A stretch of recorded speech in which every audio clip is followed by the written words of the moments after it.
ইরানে ইসরায়েলের ভয়াবহ হামলায় নিহত হয়েছেন দেশটির সামরিক প্রধান, শীর্ষ পরমাণু বিজ্ঞানী সহ 2 শতাধিক মানুষ। হামলার জবাবে বেশ কয়েক দফায় ইসরায়েলে আঘাত এনেছে ইরানও। এ নিয়ে আন্তর্জাতিক মহলে উদ্বেগ চরমে। জাতিসংঘ সহ বিশ্ব সম্প্রদায় দেশ দুটিকে শান্তির আহ্বান জানালেও বাস্তবে সংঘাতের বিস্তার ঘটছে। এখন প্রশ্ন, 2 দেশের চলমান এ সংঘাত মধ্যপ্রাচ্যকে কোন দিকে নিয়ে যাবে?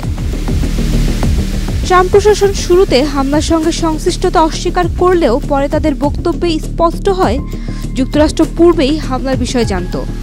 মধ্যপ্রাচ্যে হামলার লক্ষ্যবস্তু হতে পারে এমন বহু জ্বালানি সহ অন্যান্য অবকাঠামো রয়েছে।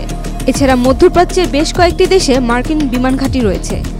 সব মশার বিরুদ্ধে সুরক্ষা দিতে এলো বসুন্ধরা এক্সট্রিম অ্যারোসল, মশার বিরুদ্ধে এক্সট্রিম সুরক্ষা। আরব বিশ্বের কোনো দেশ গত বছর ইরানের ক্ষেপণাস্ত্র হামলা প্রতিহত করতে ইসরায়েলকে সহযোগিতা করেছিল।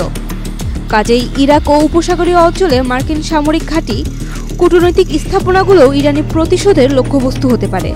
ইরান যদি ইসরায়েলের গুরুত্বপূর্ণ স্থাপনাগুলোতে আঘাত হানতে ব্যর্থ হয়, তাহলে সেই রোষ তারা ঘুরিয়ে নিতে পারে উপসাগরীয় দেশের উপর। 2019 সালে সৌদি আরবের তেল খনিতে ইরানের হামলা কিংবা ইরানের সমর্থনপুষ্ট হুতিদের 2022 সালে আমিরাত আক্রমণের মতোই হয়তো কোনো হামলা হতে পারে। এই অবস্থায় উপসাগরীয় অঞ্চলের দেশগুলোয় যদি ইরানি হামলা হয়, তাহলে হয়তো প্রতিরোধ গড়তে মার্কিন যুদ্ধবিমানগুলো আকাশে উঠতে পারে। মার্কিন লক্ষ্যবস্তুগুলোয় যে হামলা হতে পারে সে আশঙ্কা যুক্তরাষ্ট্রের নিজেরও রয়েছে। এ কারণে তারা ইতিমধ্যেই মধ্যপ্রাচ্য থেকে কিছু জনবল সরিয়ে নিয়েছে। যুক্তরাষ্ট্র প্রকাশ্যে ইরানকে সতর্ক করে দিয়ে বলেছে, মার্কিন লক্ষ্যবস্তুগুলোতে হামলা চালালে তার পরিণতি হবে করুণ। যদিও পরমাণু ক্ষমতা ধ্বংস করতেই তেহরানে তেল আবিব হামলা করেছে, তবে এই হামলার জেরে ইরানের পারমাণবিক কর্মসূচি নতুন মাত্রা পেতে পারে। ইসরায়েলের বিরুদ্ধে প্রতিরোধ গড়ে তুলতে উল্টো তেহরান আরও দ্রুতগতিতে পরমাণু অস্ত্র তৈরির পথে এগোতে পারে। এদিকে দেশ দুটিতে সংঘাত শুরু হওয়ার পরপর বিশ্ববাজারে তেলের দাম বাড়তে শুরু করেছে। সারা বিশ্ব শঙ্কায় রয়েছে ইরান হয়তো হরমুজ প্রণালী বন্ধ করে দিতে পারে, যা সারা বিশ্বে ডেকে আনতে পারে অর্থনৈতিক মন্দা।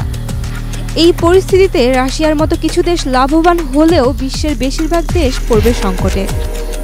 সবচেয়ে বড় শঙ্কার বিষয় হচ্ছে, এই হামলার জেরে যদি ইরানের সরকার পতন ঘটে, তাহলে দেশটিতে বিশাল শূন্যতা সৃষ্টি হবে।